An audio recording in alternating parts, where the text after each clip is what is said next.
I'm just going to, in this lecture, introduce the overall setup and try and motivate the need for considering different voting mechanisms, because at the outset it seems like certain obvious choices should just work. So why are we breaking our heads over, figuring out who should win an election, which is kind of the setting that we will be exploring in some depth.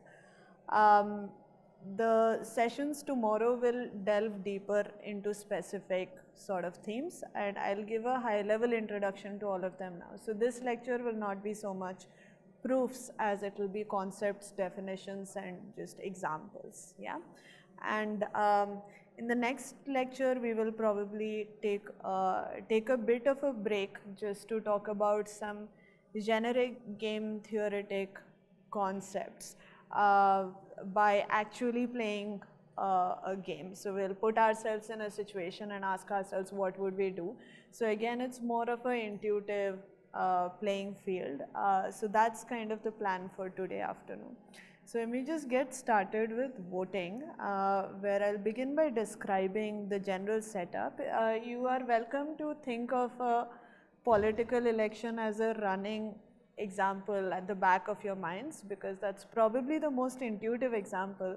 But I also want to call out the fact that that's not the only situation in which these mechanisms are applicable.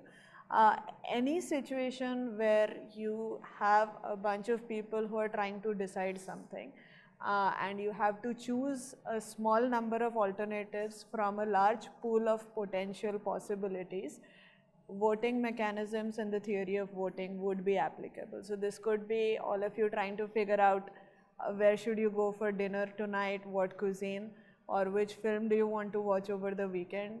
Different people have different tastes, and you want to somehow arrive at a decision where, I don't know, perhaps nobody is too unhappy or everybody is happy, depending on whether you are a pessimist or an optimist. That would be your sort of goal, right? Think of the Oscars committee trying to figure out which films should win, the various awards, or an airline trying to figure out which movies it should put on its entertainment system on board, which has limited space. Variety of situations, all of the things that we are going to discuss would be applicable, but political elections is a fairly significant, pertinent application, one that all of us are familiar with. So a lot of our terminology will also be inspired by that setting. So we'll talk of candidates and voters and things like that. All I want to say is that just because of the terminology, don't limit the extent to which these ideas can be applied. Okay, so having said that, let's just say that this is the situation we are looking at is that you have a bunch of voters and you have a bunch of alternatives.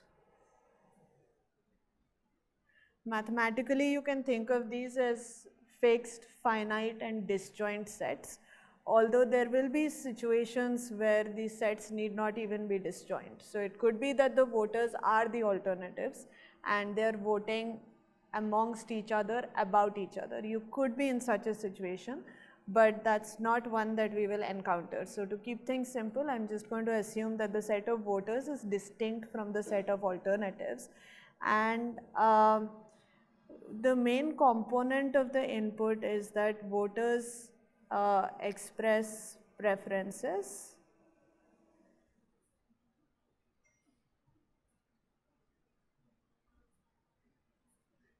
over these alternatives, yeah? So that's kind of what we are doing. The question is, what do we mean by preferences and how can these preferences be expressed, right? So let's say we have 3 candidates. I'm going to be, I just want to make sure that, so if something is not legible, or if I have a bad habit of picking really esoteric colors, so if something doesn't show up well on the projector, please let me know. So suppose we have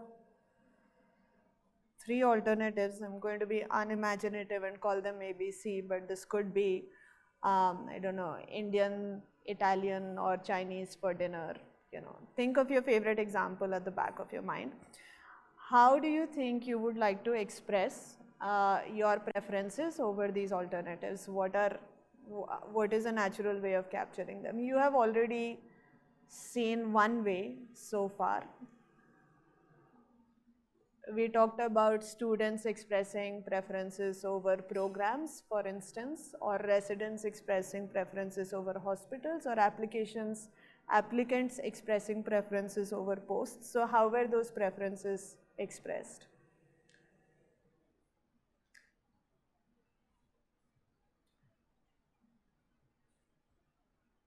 So what was the input to some of these matching problems, for instance? A list. Okay, so I'm going to call that a ranking. So one notion of preferences could be rankings, which are just ordered lists over the alternatives, and these lists could be complete or incomplete depending on the situation. This is also something that you have seen. We have spoken about how when there are a large number of alternatives, as in the situation with college admissions where the number of programs is huge, you cannot reasonably expect students to rank everything. So they will probably indicate their top 10 or top 15 preferences, sometimes more, but essentially not everything is ranked. You give your top K choices. Are there other ways in which you can express preferences? In our Indian elections, how do we express preferences? So if you go out to vote, right? What does the ballot look like? What is your vote?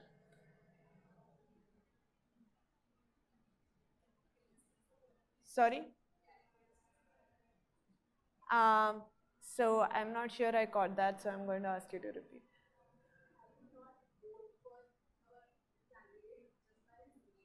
Right. Oh, characteristics of candidates, is that what you said? Yeah, so that is the basis. Okay, so that is getting into the basis on which you form your opinion, or your preferences are determined based on various factors, right? So in a marriage problem, you may be looking at various facets which are typically enlisted in these matrimonial advertisements. So that may form the basis of the ranking. In a political election, it may be, the contributions of the candidates in the past or the reputation of the parties involved or whatever. So those would be, so it won't be just by the names, sure, I agree. But my question is more about what is it that you submit to the central authority, right? So we've been talking about the authority that runs the Gale-Shapley algorithm, for instance. So they run it on a bunch of rankings. The Indian Election Commission processes a collection of votes, which are essentially what? Are they rankings? Do you rank all the candidates? You don't get an opportunity to do that. So what do you do instead? Right, so you just select, so you have, sometimes all you get to specify is your top candidate, right? So if you are an impatient group of friends trying to quickly figure out where to go for dinner, you are not going to say ki, I prefer pizza over South Indian, over Chinese, over, you just say kahan jana hai, where do you want to go, and you get one option, and then you try to decide based on that. So that could be another way of expressing preferences. Can you think of any other ways in which people may express their preferences?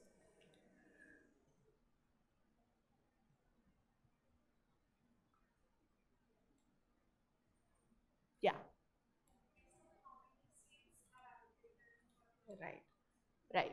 So based on how many seats are available, so I think you're already preempting something that I'm going to come to very shortly, which is the issue of what is it that we want to output. Right now we are talking about what is the nature of the input, but there's also what is the goal here. I haven't really addressed that.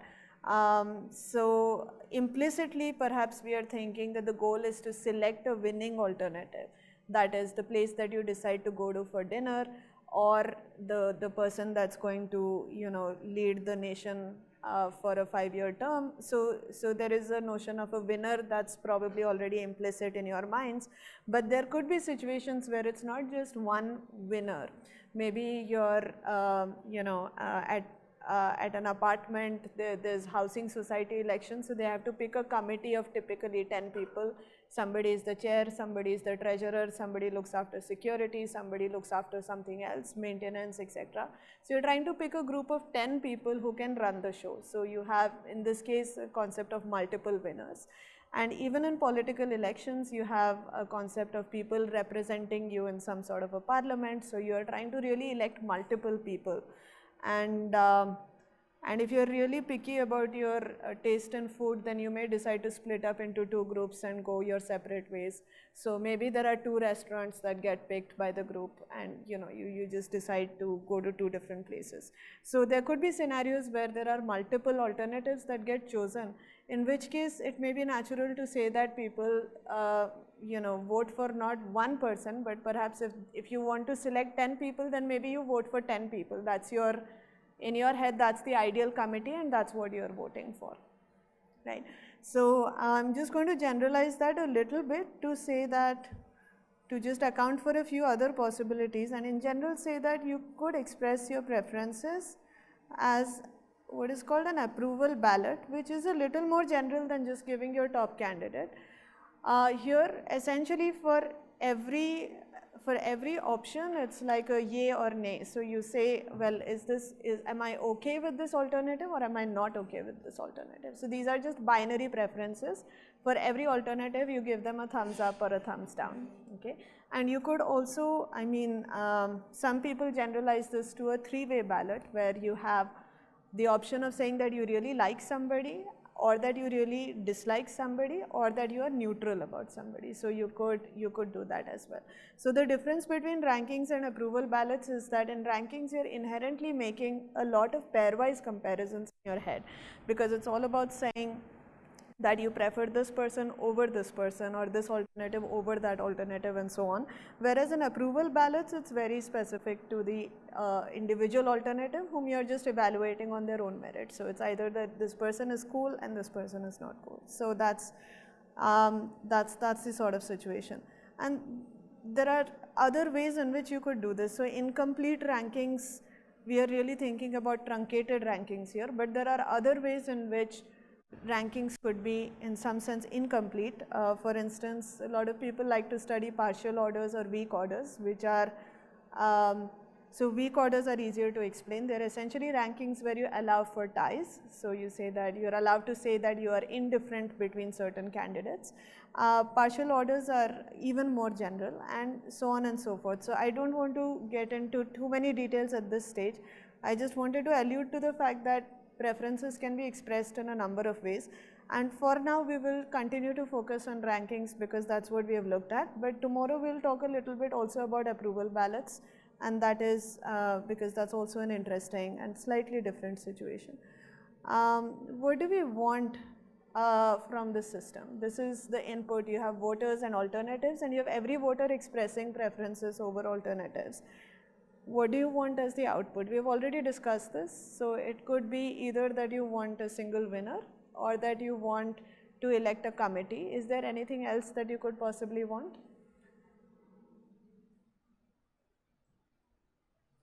So you might even want a ranking of all the alternatives, which is sort of a reflection of the societal opinion of all the alternatives. So you might want the system to output a ranking which reflects the, you know, so not only the top candidate or the top 10 candidates, but essentially a complete ranking of all the candidates. So that's the sort of thing that you could be seeking. So let me just say that the goal is,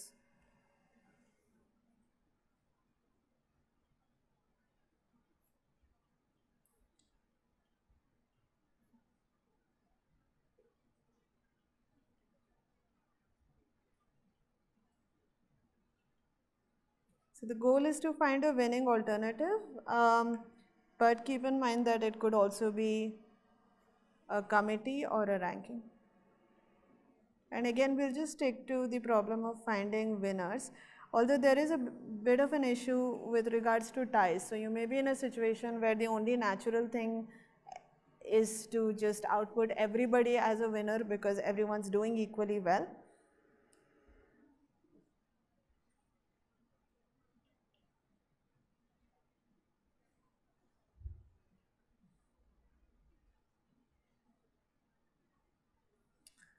And I think we'll just discuss that in a little more detail now. So as I said, let's just fix our situation as rankings. So the input is a bunch of rankings over alternatives and the goal is to find a winner. Okay. Keeping in mind that there could be various other scenarios, but we'll just focus on this. Okay, so let's say that there are, again, as I said, maybe 3 options that we are considering.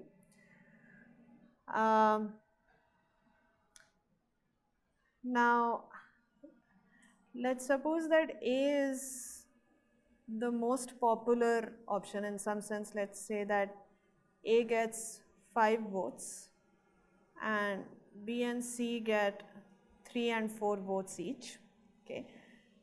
These alternatives could, again, they could reflect a variety of situations. Let's assume that this is something that is serious, maybe it's some judicial setting. So I'm sort of following here the handbook of computational social choice. So in terms of reference, most of this will be based on the first and second chapters. So most of the examples are also drawn from there.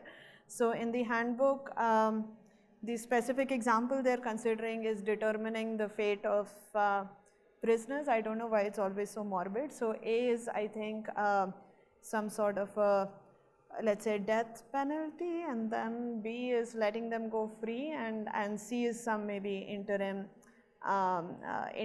outcome. Okay, so so you are in, I think, some sort of a Roman Empire quite some time ago, and they're trying to figure out what to do, and this is a Senate which has voted like this. So 5 people are in favor of sort of a violent outcome, and then B and C are, you know, there are 3 and 4 people voting for these alternative outcomes in the Senate. What do you think is a good choice of what the outcome should be? So here there can only be one fate for the prisoner or prisoners in question. So there is no possibility of choosing 2 outcomes or more. So you really have to declare a solution. So what would you do in this context? How many of you would say we should go with A? Okay. Considering that's the most popular option, so okay, all right. So at least somebody rooting for A. So maybe let's even make it a little more tight and say this is 5-3-3. Why would you say that A is a reasonable choice, and why would you say that A is not a reasonable choice?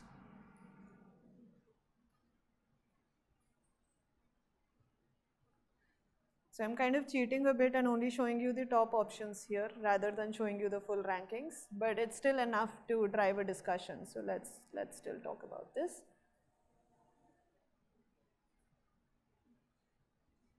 Okay, so pros of choosing A as the winner.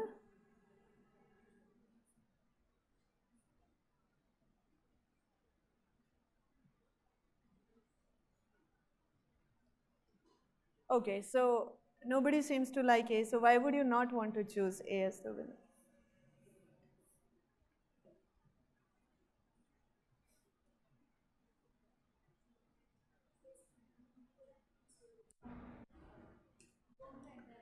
Okay, we don't know the entire ranking, so we don't have enough inputs to make up our minds. That's a fair point. And we will get to examples which do have rankings. But suppose, just for a moment, suppose that this is one of those situations where everyone is only submitting their top candidate. Although I promised you that we'll be focusing on rankings.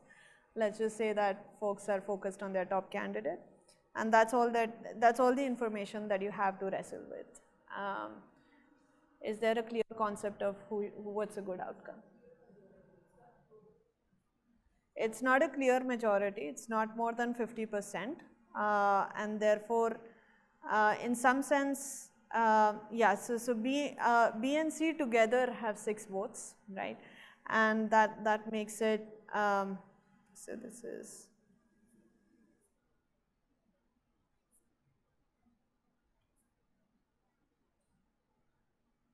so, so A is what you would call a plurality winner, but not a majority winner. By plurality, we just mean that A is the most popular option. It has gotten the maximum number of votes. But the plurality winner could also easily be the least popular person, in the sense that, again, it's a small exercise to complete these 2 rankings in such a way that you could have the 6 people who have voted for B and C probably have A as their last option, which means that a majority of people actually prefer A the least, right? So even though it is the most popular option, in some sense it's also the least desirable option. So that's why the plurality winner in this case would not be a good idea. And in particular, I mean, if you were using the plurality voting rule, there could also be, so the story goes that somebody decided to knock out option C, probably somebody with some power in the Senate said, let's not consider it. And assuming that the voters who voted for B and C actually had A as their least favorite option, when you don't have the option of C, then you are going to go to your next favorite option, which is going to be option B. In which case, by simply deleting the option, you have deleting one of the alternatives, you have actually flipped the outcome of the election. Okay, so is that clear? I mean, if you are fixated on picking the most popular candidate, then the whole procedure is subject to this kind of, it's vulnerable to this sort of thing, where by deleting a candidate, you can actually influence the outcome of the election. Yeah. Okay, so this is one of the things that we will look at more closely tomorrow. This is called control by deleting candidates. It's a fairly practical problem where you try to influence the outcome of a particular voting setup by trying to eliminate alternatives. And there's also analogously control by deleting voters. So all of this sounds very morbid, but I think it leads to some really interesting scenarios and some interesting maths. So we'll be looking at this a little bit more. But I'll also draw your attention to something that phenomenon that you've already seen in the context of matching, which is cheating, where voters basically may be tempted to cheat about their preferences. So we'll come to that in just a bit. But in the meantime, let's just talk about, I mean, clearly plurality is not, it's, I mean, it's clear that that has issues. So let's think about what are other possibilities or what are other ways of picking winners that might be reasonable. So I just want to prompt ideas for, you know, for other mechanisms for picking winners. So now let's move to working with rankings. So again, this is one of the examples from the book. So I'll just explain the notation in a second. This means that the ranking A over B over C is submitted by 102 voters. Okay, 101 voters submit B over C over A.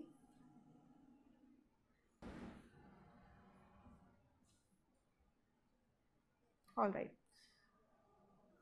So is the notation clear? So 102 voters prefer A over B over C, 101 of them prefer B over C over A, and 100 voters prefer C over B over A. All distinct rankings.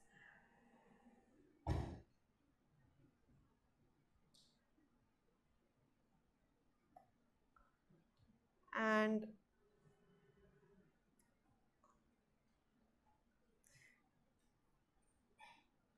so you look at plurality, what is the, who is the winner? Plurality would be A.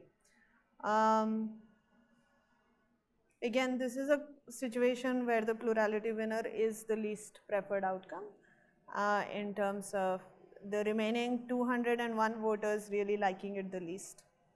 So we don't like plurality. So we're going to try and imagine more sophisticated ways of choosing winners.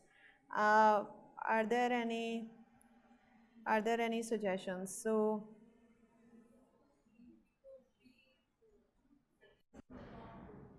yeah, so B is in the top 2 for all voters, which means that you don't make anyone terribly unhappy. Um, so what is, okay, so it certainly in this specific example, B seems like a good choice.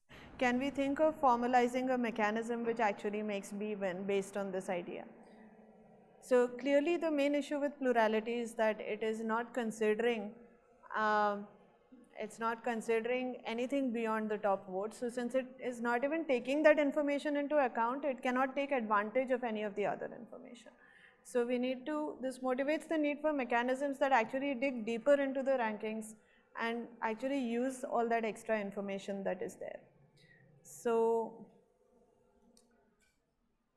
how do you think we might come up with a voting rule or a mechanism which actually accounts for this additional information?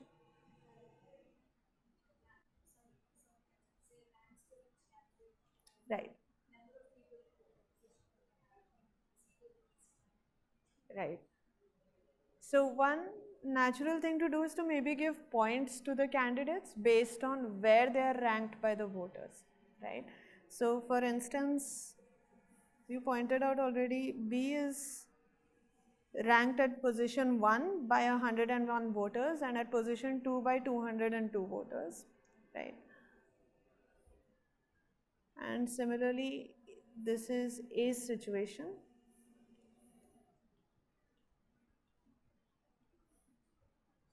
And this is C's situation, which,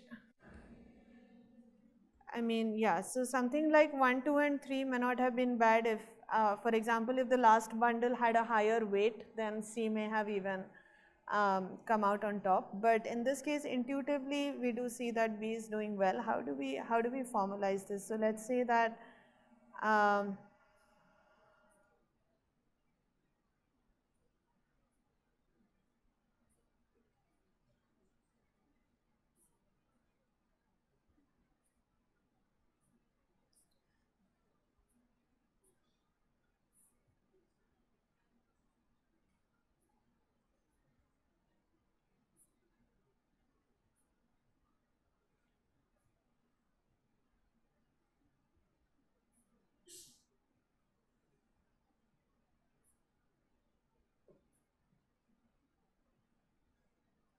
so is this a reasonable proposal? Maybe we just give scores of 0, 1, and 2 based on the ranks. Yeah. So if a voter ranks you third, you get nothing from that voter. If a voter ranks you second, you get 1 point, and if a voter ranks you on the top, then you get 2 points. It's kind of weighted based on where you are. And I'll let you work out what the scores will be, but B emerges as the winner if this is what you use.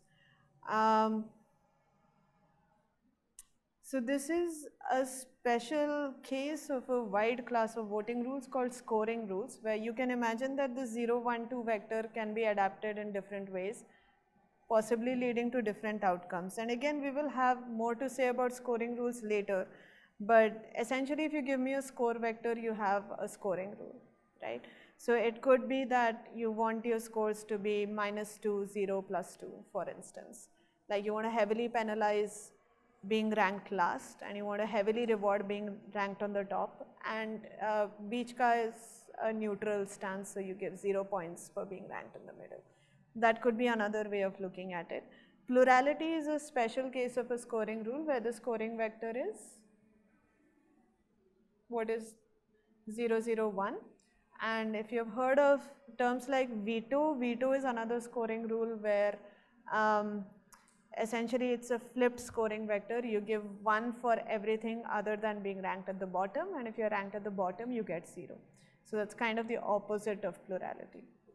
So, and there are also other, so for instance, you could also do a thresholded version of plurality where you could say that you fix a threshold k, and if you make it in the top k positions for some voter, then you get 1 point, and if you fall below the top k, then you get 0, right? So it's a kind of generalized plurality where you are accounting at least a little bit for the rest of the ranking, right? So plurality, so that's called k approval, and plurality is essentially k approval with k is equal to 1. So this is one class of voting rules, and I'm going to let you think about potential issues with this sort of a score vector. This is called the Borda scoring rule.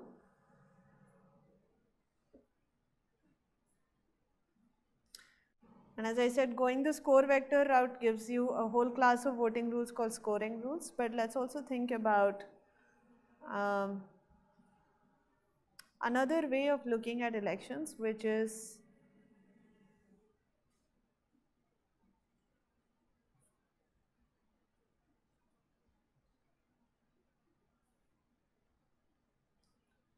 pairwise majority rules. And here what we want to do is essentially have the candidates face off against each other, yeah, and engage in these pairwise battles like you would do in maybe a sports competition, right? So in this case, if we have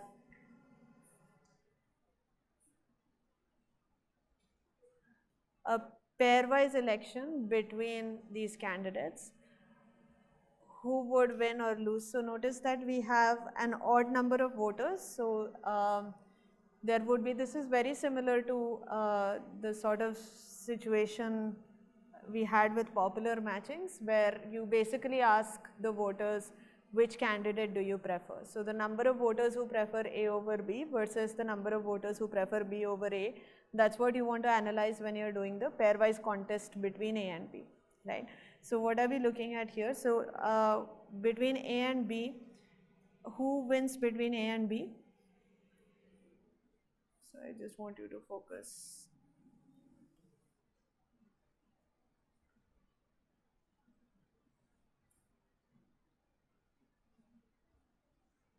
So how many voters prefer A over B?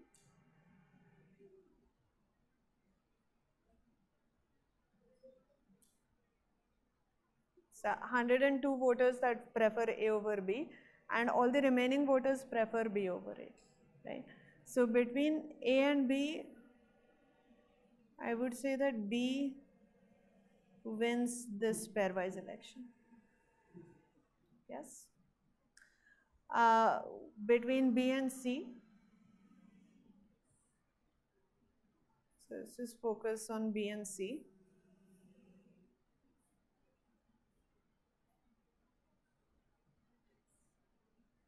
Who is winning?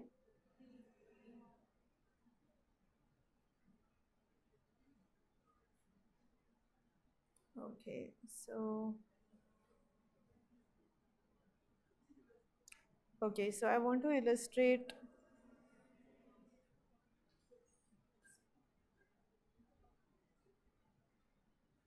so between B and C, also B is winning.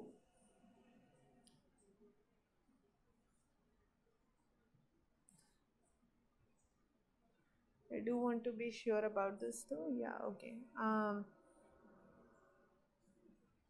What about between A and C? C is winning.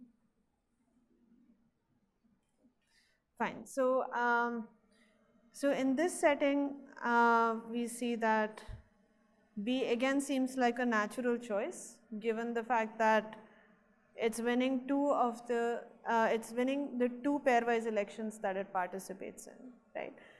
Okay, so one sort of, concept could be that you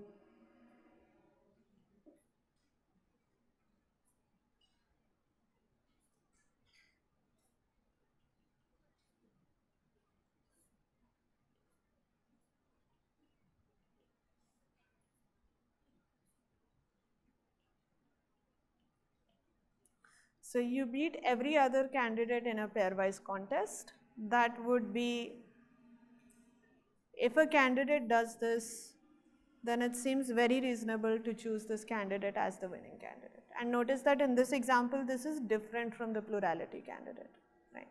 So this is a so-called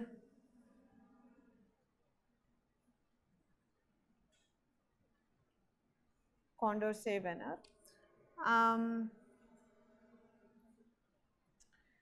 Is there a problem with this definition, or do you perceive any issues with the concept of a Condorcet winner? So is the definition clear? You run pairwise contests between all pairs of candidates, right? And somebody who beats everyone else in their pairwise contests. So for a pairwise contest, you essentially project the election on those two candidates and basically look at their performance, right? And essentially, if somebody wins all of these pairwise contests, then that seems like a pretty strong contender for winning the election. Yes.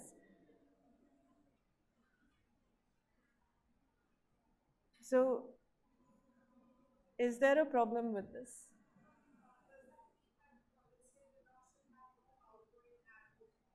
In this pairwise majority graph? That's a good point. So if you drew this graph where you have an edge from a candidate A to a candidate B, from A to B, if B defeats A in the pairwise contest, so this is called the pairwise majority graph, although sometimes people like to make this a weighted graph where you label the edges with the margin of victory, like by how many votes did I win.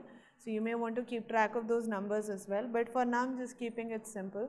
And this is also going to be a complete graph because you will have the pairwise contests between every pair of candidates. So it's going to be a complete directed graph, which is also called a tournament. And again, this is something that we will come back to later. But in this graph, if a candidate has no outgoing edges, that would mean that they were not defeated at all. And that's what we are going to call, that's the candidate that we will call a Condorcet winner. And is there any reason that this notion is problematic? I asked you the same thing about Borda, but I skipped ahead. Because the issue here is a little more transparent than the issue with Borda. I mean, every voting rule that you come up with is going to have pros and cons, and that's the sort of thing that we want to think about. So that, I mean, the overall agenda is that in a particular situation, you want to be able to figure out what is a good mechanism to apply, right? And for that, it's good to have an understanding of what are the pros and cons of the various mechanisms that you can come up with, so that you can figure out what is the best, what's the best deal for a given situation. Yeah, so that's kind of the overall agenda. Can you think of an example? Can you come up with an election where there are no Condorcet winners? Can that happen? Yes.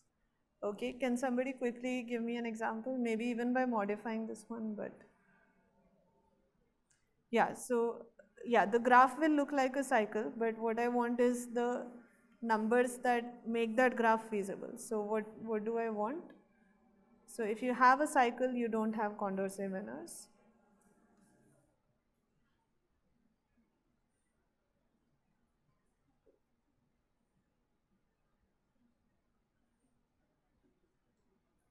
So this is a situation where you don't have any Condorcet winner, that's a graph. What would be an election that produces this graph?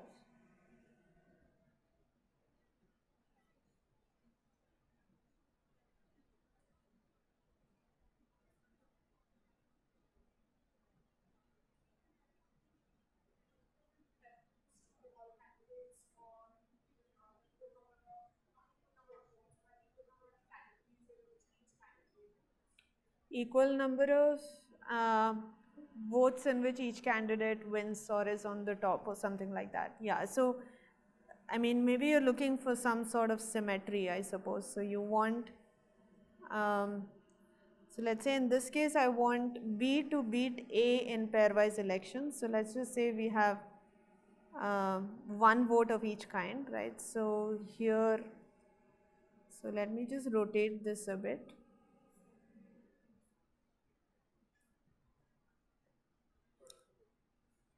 Sorry? Okay, so this by itself does not work. Yeah, let's just double check. So this is this is okay. You think this will work? I Yeah. So let's just check. So B beats A in the first two columns, right? And so that's so B defeats A. I want A to defeat C. Um, I see. So here C is defeating A, so that's why you wanted me to switch this out. Is that what you were saying? A defeats C. So I want A to defeat C. So A defeats C in the first and the last column, and I also want B to defeat. I want B to defeat C, and that is happening in the first two columns. Yeah. So that is a situation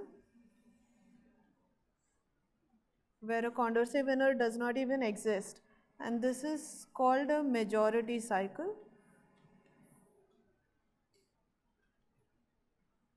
which is quite interesting because it sort of emerged from acyclic preferences. We always assume that individual preferences are rational and acyclic, that you have a clear ranking and you don't say things like I prefer A over B, B over C, and then C over A, which would be slightly crazy because I mean most rational preferences are transitive, although there could be settings where even an individual preference may be cyclic, because it's possible that the evaluation is happening based on different dimensions. So maybe there's a context in which you prefer A over B and B over C, and maybe when you are being asked about C over A, if the context has changed, then maybe you could still go the other way. So there are people who do study cyclic preferences, but again that is something we won't really go into. So for us, preferences are always rational, which is to say that they are acyclic. But by combining a bunch of acyclic preferences, we have somehow ended up with a societal preference that is not rational. And majority cycles are a fairly fundamental philosophical issue in voting, and a lot of work has been prompted by the existence of majority cycles and trying to understand what are reasonable ways of dealing with them. I mean, technically a voting rule could just say that I'm going to declare a three-way tie between these candidates, for instance.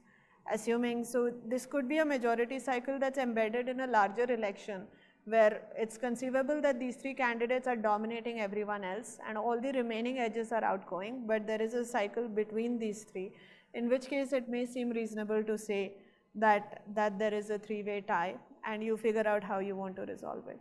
And that is one way to do it, but as we will see, there are other ways of, in some sense, breaking these cycles or trying to figure out what's a way of dealing with it. But that's one of the issues with just talking about Condorcet winners, is that you may end up with fairly large tied classes, so these cycles could be much longer, in which case it becomes a serious issue. You could, however, ask for any voting mechanism that you come up with to be Condorcet consistent, which means that in the presence of majority cycles, the voting rule is allowed to do whatever. But if you don't have majority cycles, then whatever outcome you come up with must be the Condorcet winner. So when you come up with your own voting mechanism, a nice property to check for is it Condorcet consistent? Yeah. And that's a good exercise to, to sort of validate for many of the voting rules that we will see, is it Condorcet consistent? Okay, one thing here that I've already mentioned is that we haven't really accounted for the margins of victory while talking about the majority graph. So let's do that now. So I'm going to define this quantity.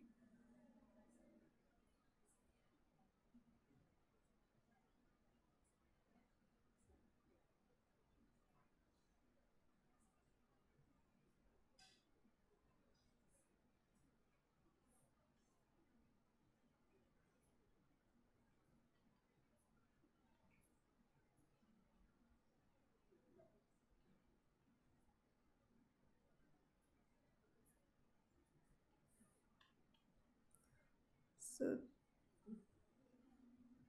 So what is this expression here? So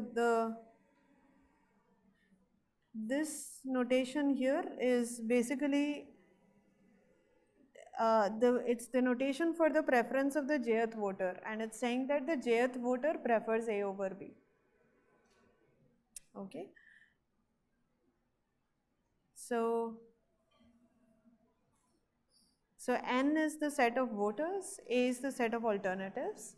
So the first expression is counting what?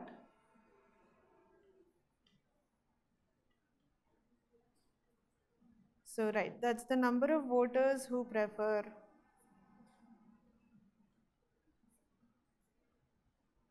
A over B. This is the number of voters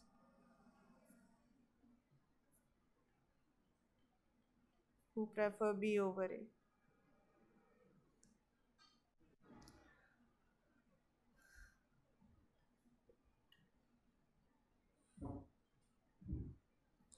So I'm going to define the so-called Borda count.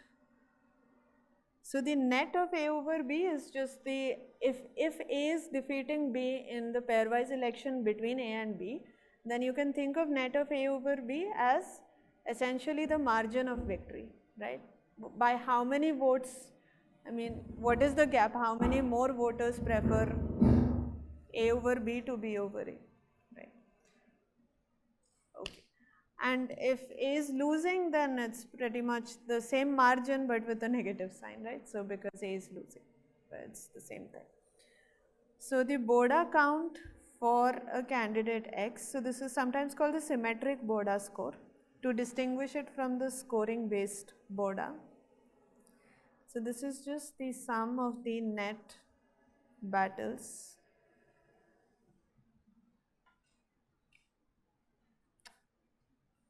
so we'll just call this.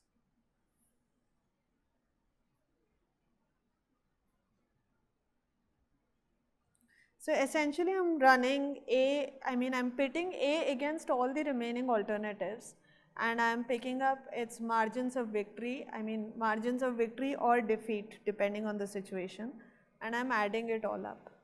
So this is the Borda count for the candidate A, and again this is essentially assigning a number to every candidate, and the person who comes out on top is the person with the highest score.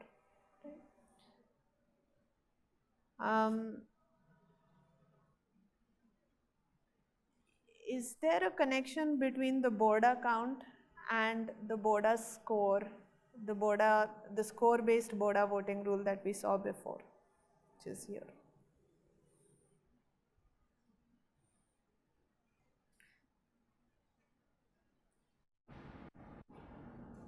So let me just pull out this definition, place it there.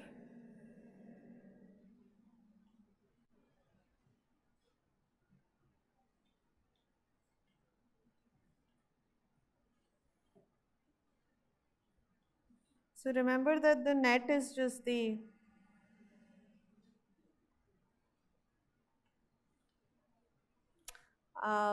margins of victory between A and B. Is there any similarity that you see between these two things? So we are assigning scores based on positions in the Borda scoring rule. In the Borda counting rule, we are doing this based on pairwise contests, right? Is there anything that's sort of common?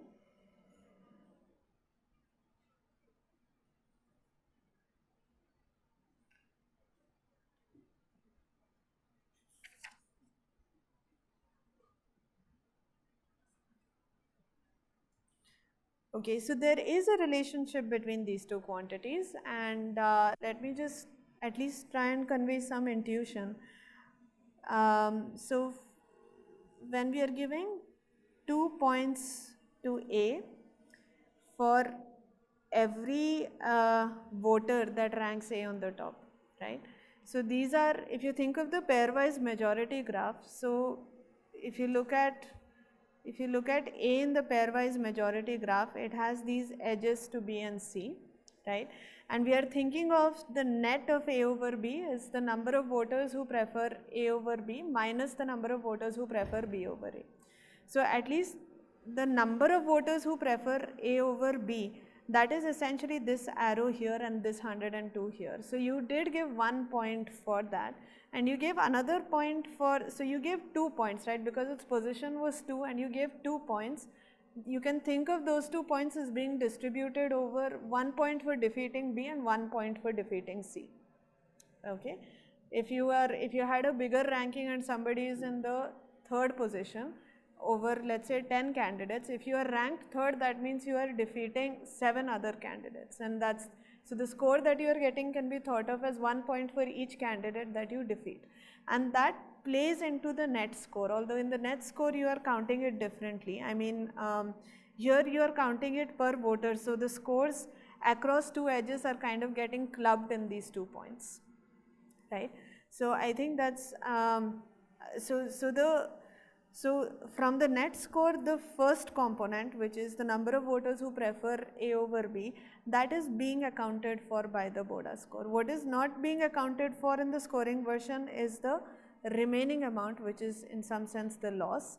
But if you add up the losses, you will see that, okay, so the wins and the losses add up to the total number of voters, right? Because that's just how many voters there are. So if you write it out a bit, you will see that the Borda count is essentially related to the Borda by a factor of plus n, and because of some overcounting that happens, there is a factor of 2 as well. So I'll write down the precise relationship in the case of 3 candidates, and maybe you can think about how to prove it. It is not difficult at all, and we can, I mean, I just see that I don't have enough time left, but we can look at it. It's the sort of thing that's nice to work out over a tutorial as well. So the symmetric Borda score for a candidate A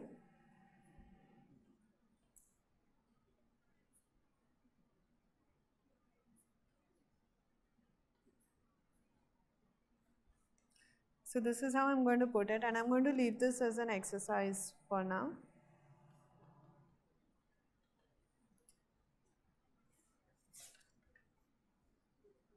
So this symmetric one is the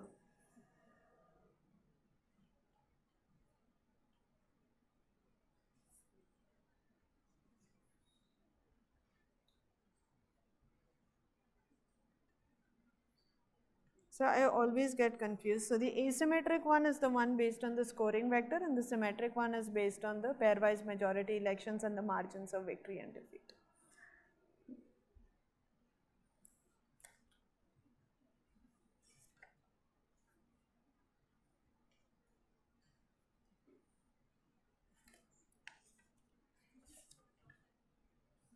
Sorry?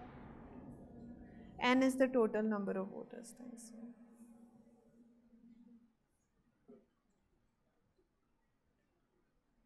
So I think in general, this 2 is going to be number of candidates minus 1, but I'm just going to say on an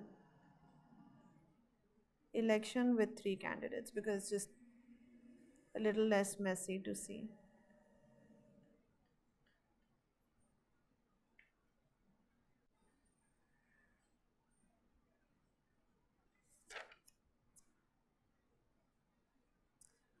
So there's a voting rule that's based on the pairwise majority graph that's even simpler than the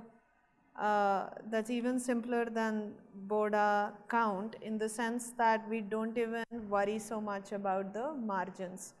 So I'm going to define for you the Copeland score of a candidate, but before I do that, I don't know, maybe I want to ask you if there is, so if I just give you the pairwise majority graph, okay, which is this object that we saw here, without the margins. So I mean, I can build this graph based on the election, and let's say we lost the election to some computer crash, the election data is gone, but you somehow have the graph. So you don't have the data on the margins, but you just have the graph. So apart from talking about the Condorcet winner, which has the problem that it may not exist, what is another natural way of defining a winner based on this pairwise majority graph. So you have information about who won the pairwise contests, right? What would you try and parse out of this?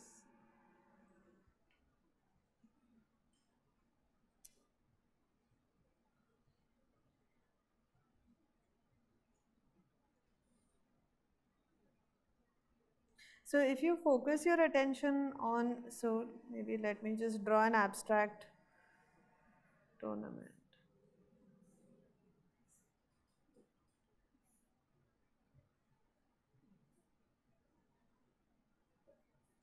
I'm just making this up on the fly, sorry. So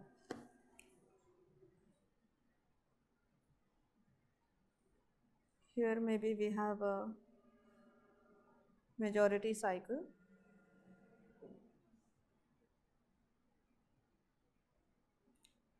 So there is no Condorcet winner because here you have a majority cycle and the other candidate is getting defeated at least once. So if you focus your attention on a particular candidate, what is it, how would you like to summarize the performance of this candidate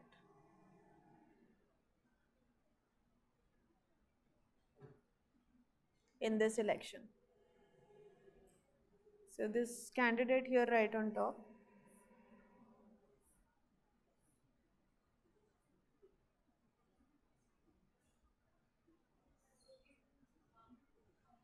right. It loses one and wins two. That's the kind of information that you want to perhaps add to your summary. So, it lost one. Sorry, yeah, it lost to D and it won against B and C, right? So,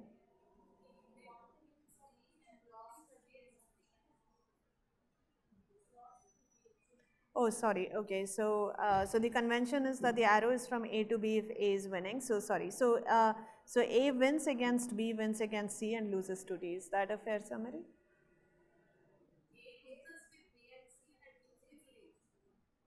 Okay, so my convention is that I put an arrow from X to Y if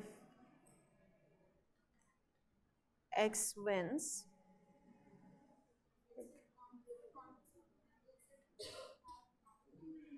So have I flipped the convention? Sorry. So here, for instance, okay, but let me just make sure that here at least it's consistent. So here we have said that this is an arrow going from B to A, and indeed, okay, so I think I have flipped my convention, sorry, in both cases. So at least it was consistent so far. All right, so maybe let me try to keep it consistent at least within this discussion, but I'm afraid I may have spoiled your habit because it's, I think, at least in the book, I believe it's the other way. So in any case, let's do this. What's important is that I want to get the counts in. So here A is losing 2 and winning 1. Yeah? Okay, so the incoming arrow indicates a win. So B is winning 2. D is winning 1. C is winning 2. And this is the remaining. Okay. So this is sort of the situation.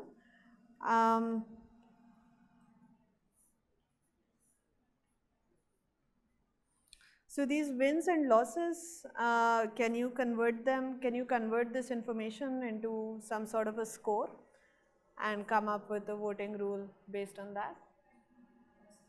Okay, so wins minus losses, right?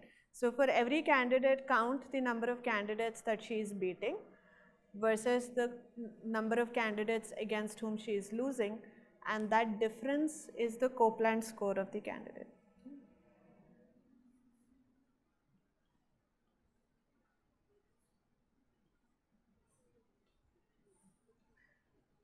So is Copeland a Condorcet consistent rule? I mean, the rule is just this. You look at the majority graph and you do this wins minus losses information, and then you choose the candidate that has the highest Copeland score. As you can see, Copeland also may lead you to ties. Here, for instance, B and C share the same Copeland score. So you may have multiple candidates with the same Copeland score. That's already a bit of an issue. Also, note that here every edge in this graph is actually a win or a loss. Although if your election consists of an even number of voters, it's conceivable that two candidates end up in a draw, right? We haven't looked at that, but you could have edges which are undirected, signifying that there is a draw. So those are situations that we are not accounting for here, but you could easily adapt the Copeland score to account for draws. So wins minus losses already implicitly accounts for draws by saying that we will not count them, okay? But there's also the asymmetric Copeland score which only counts the wins, for instance. And again, it's an easy exercise to check that all of these variations of Copeland will eventually output the same winner, because it's essentially off by the, I mean, they're all kind of related linearly in a fashion that doesn't change the relative ordering of the candidates. So we might as well just focus on the wins minus losses formula for Copeland. And the question was, is Copeland Condorcet consistent? Does the Copeland winner, if a Condorcet winner exists, does Copeland pick it? Yes. What is the Copeland score of a Condorcet winner? The number of candidates minus 1, right? Because a Condorcet winner, remember, beats everybody in pairwise elections. So the number of losses is 0 and wins is every remaining candidate is a win. So that is m minus 1. And that is the maximum possible Copeland score that anyone can have. If somebody has a Copeland score of m minus 1, then every other candidate has a Copeland score of less than m minus 1. Is that clear? Because if you have one person who beats everyone, then everyone has lost at least one of their pairwise contests. So they cannot have the maximum possible Copeland score. So if a Condorcet winner exists, she will also be the unique Copeland winner.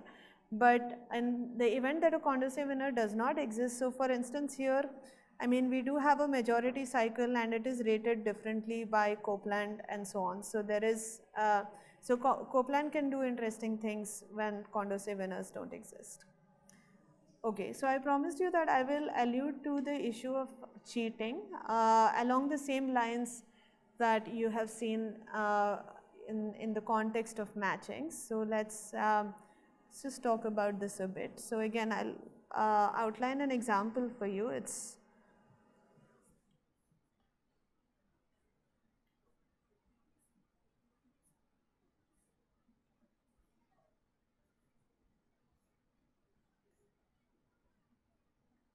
okay, so while I'm writing this down, one quick question. So in plurality, so by manipulation, let's just, so again, there are probably multiple ways of cheating in an election. But for now, let's just say that a voter changes their ballot to suit themselves. Okay, so I have a truthful preference, which is my true ordering of the alternatives. But can I get the system or the mechanism to output a better alternative by submitting a fake preference? Okay, so by changing, so it's very similar to what we were doing when we were cheating with regards to matching. So we submit a fake alternative, fake preference over the alternatives and try to persuade the mechanism into giving us something that is better. So is it possible to manipulate plurality, for instance? So in plurality, remember that the mechanism does not even account for information that is beyond the top position. So what is the best that you can hope to do in plurality?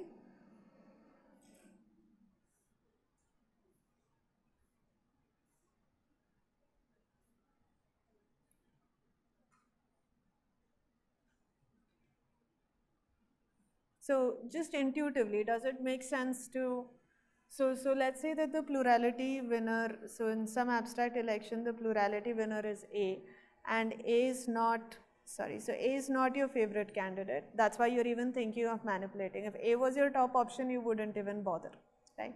So if A was not your top candidate and somebody else was, so let's say your preference was B over C over A, and clearly A is not winning, what can you do? I mean, for example, so you cannot make B win by changing your preference. Is that clear? If you change your preference, if anything, you reduce B's plurality score, right? So you cannot make your favorite candidate win by changing your preference. So at best, what can you hope for? Yeah, so maybe you can make C win, which would still be something because you prefer C over A. So again, in plurality, there is only one manipulation strategy that makes sense, which is what? Yeah, just place C on the top because anything else that you do will not change C's plurality score. But by placing C on the top, can you, for example, decrease A's plurality score? A's plurality score does not change because of your manipulating your vote, right? So A has the same plurality score. So the best that you can hope to do is to increase C's plurality score by 1, which means that if you were in this precarious situation that A's plurality score is maybe, you know, maybe it's a very closely fought contest with C and A's plurality score is exactly 1 more than C's plurality score, then with your manipulation what you can do is you can bring C to a point where it ties with A, right? And then you kind of hope that there is a tie-breaking mechanism that favors C, but you cannot guarantee or you cannot make C the unique plurality winner by manipulating your vote alone. Okay, so single voter manipulation is pretty limited in the context of plurality, but okay, so you could get your favorite, not your favorite candidate, but you could get a better candidate to tie with the current winner, or you could try to convince some of your friends to manipulate along with you, and then probably you can actually change the situation quite a bit. Okay. So that is called coalitional manipulation, but for now let me just continue to focus on single voter manipulation. So here let me just write down. So for this election, what I wanted to do was work out the Copeland scores. So I have the majority graph, but in the interest of time, let me just write down the Copeland scores directly. So B has a Copeland score of -2 and E has a Copeland score of +2 and everyone else has a Copeland score of 0. Okay. So what I'm asking is Copeland vulnerable to this kind of manipulative behavior? So is it possible for somebody to misrepresent their vote and actually get a better outcome? So maybe let me actually draw the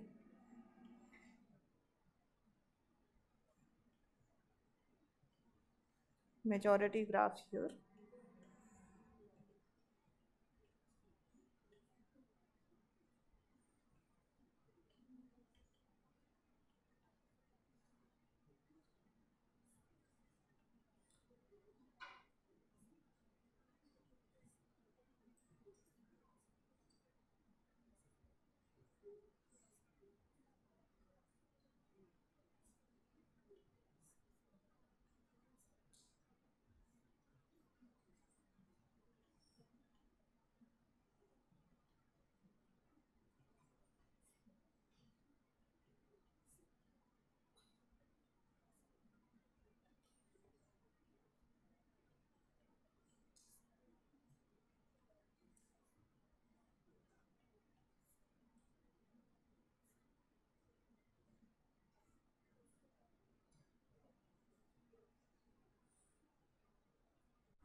So AC and D all have a Copeland score of 0, which is to say that they win 2 and they lose 2 of their pairwise elections.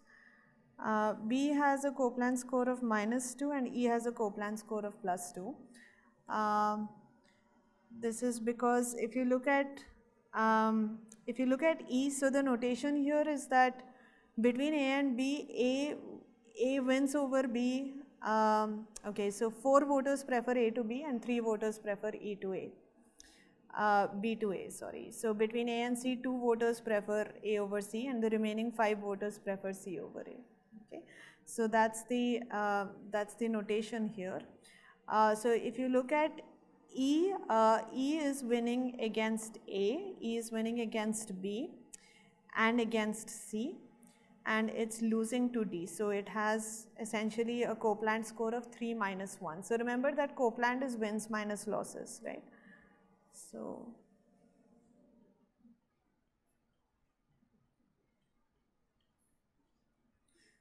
E wins 3 of its pairwise elections and loses 1. And if you look at the last 2 voters whose vote is A, B, C, D, E, for them this is a bad situation. Why? Yeah, E is their least preferred candidate and E is winning the election, right? So is it possible for one of these voters to change their vote and affect the outcome of the election for the better?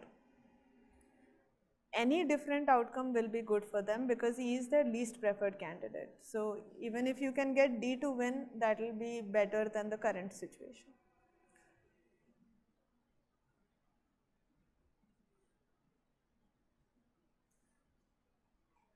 So is it possible to influence the outcome of this election by changing one of the last 2 votes, for instance?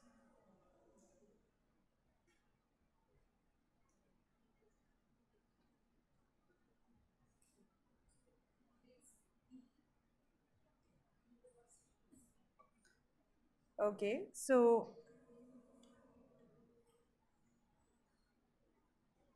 I'm going to request that we focus on single voter manipulation, meaning that maybe one of these voters comes away to change their vote.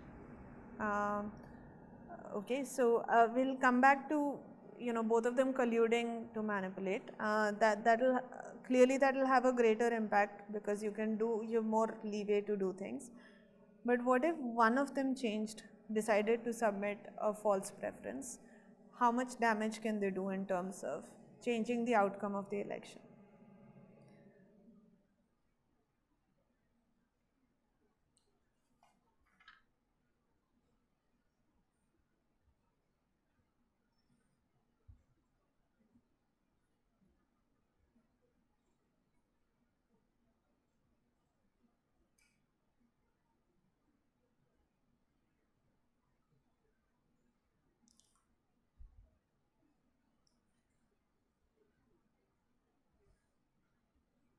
So let's just think about if we can make D win, because I've looked at the example before you have, so I know that that's something that is possible to do.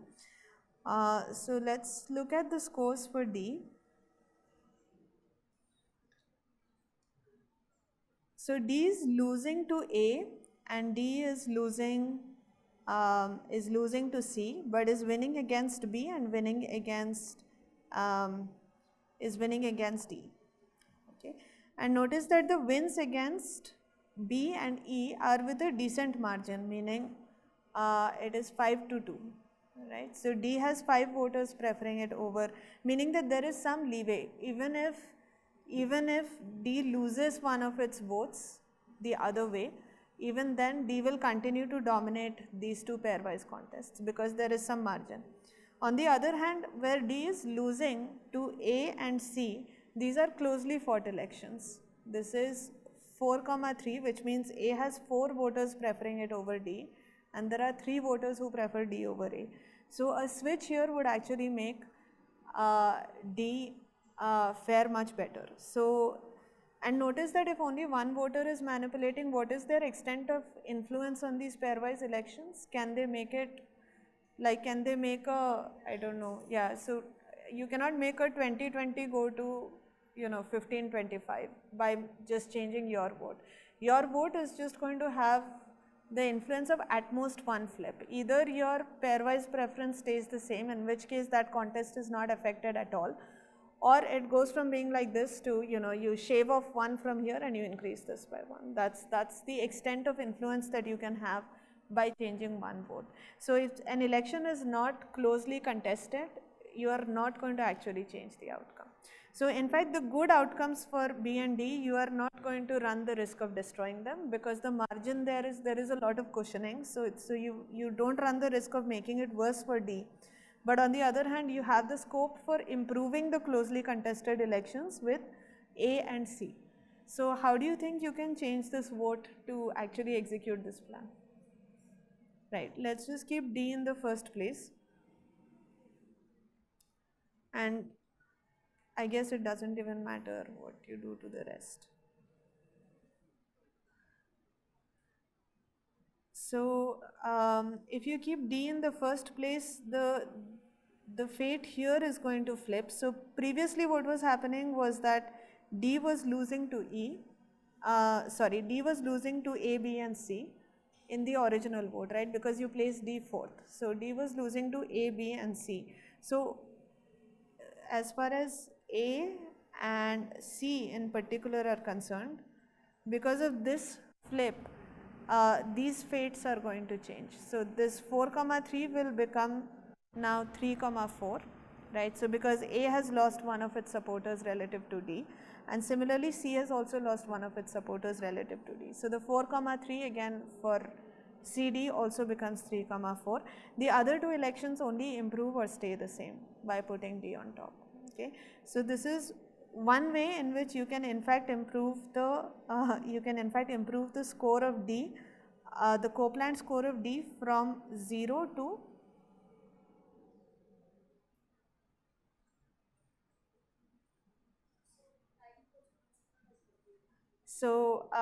okay, so are you ending up with a tie? Do we have, so 3 plus 2, 5, so we have 7 voters, right? So you should not have a tie. So will you end up with a tie anywhere? So with B and D, between B and D it will become 3,4, right? And D is still winning. And between D and E again it will be the same 5,2, because D was anyway doing better, right? So the Copeland score is in fact 4, because now D is winning all the pairwise contests, right? Which in fact upgrades D to the level of not only a Copeland winner but even a Condorcet winner, because there are now 4 alternatives and D is beating all of them. And you can check that this is one way of manipulating. Even if you flip the order, you will achieve the same effect. So if instead of A, B, C, D, E, you submit E, D, C, B, A, that will work as well, because as I said, there E is doing better than D, but this election has enough cushioning, so it will not affect that election. And there are probably other ways that you can manipulate as well. So there are in fact multiple ways that this voter can change her preference to improve the outcome of the election with respect to their true preferences, right? So D was preferred over E in the true preference, and so you could subject Copeland to this kind of to this kind of manipulative attack. So this is just to say that voting mechanisms can be vulnerable to cheating. It is possible, which leads to 2 natural questions, and one is, can you design a voting mechanism which is robust to this kind of cheating? Can it be built into the mechanism itself? Can the mechanism be cognizant that voters may be unscrupulous, and therefore we should design the rule to kind of circumvent it? And to some extent plurality is like that, but it does that at a very large cost. And it also does not necessarily protect you from coalitional manipulation where multiple voters may collude. And the other issue is, from the point of view of the manipulator, we had an ad hoc procedure to discover that you can manipulate. But given an election instance and given that you want to manipulate, how do you figure out a manipulating strategy? That's the same question that you addressed for matchings as well, and that's the same question that comes up here. And of course, the manipulation strategy will have to, the answer to that question will be closely tied to the mechanism that is in place. So it turns out that some mechanisms are easier to manipulate from a computational perspective, meaning that you can come up with efficient algorithms for figuring out a manipulation strategy, whereas there are other mechanisms which turn out to be a little harder or less obvious to manipulate algorithmically. So, so essentially these two questions lead to two different perspectives on the problem. The first question where we said, can the mechanism itself be robust to manipulation? Can we build it into the mechanism so that voters naturally have no incentive to cheat?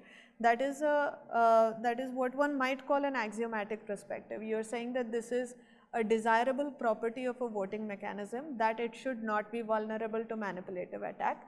And can we come up with a voting rule that has this desirable property, among others. So the axiomatic perspective basically says that here are a bunch of properties that we would like our mechanisms to exhibit.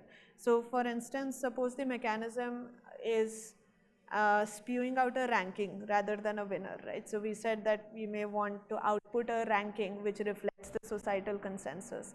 Then you might want to say things like, if every one of you prefer A over B, then in the output ranking also we should rank A above B. It doesn't make sense to not respect a unanimous decision, right? So if everyone likes A over B, then the output should also like A over B.